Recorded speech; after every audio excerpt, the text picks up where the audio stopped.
आज आपण गणपती बाप्पासाठी मोदक बनवणार आहोत तळणीचे।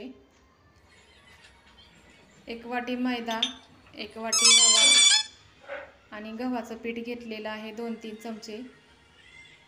सर्व मिक्स करून घ्यायचं। त्याच्यामध्ये 1 चिमूट मीठ टाकलेलं आहे। तेलाचं मोहन घालायचं गरम कडकडीत करून,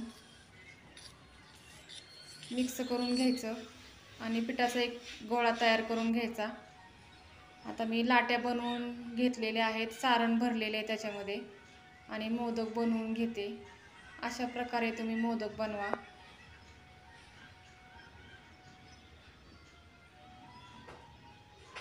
हे बघा, अशा प्रकारे मी सर्व मोदक बनवून घेते।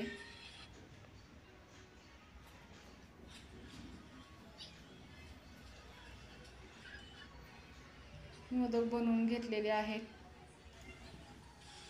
आता आपण मोदक सगळे तळून घेऊ। हे बघा, मोदक असे गोल्डन रंग येईपर्यंत तळून घ्यायचे। अशा प्रकारे मोदक बनवून बघा, खूप छान आणि खुस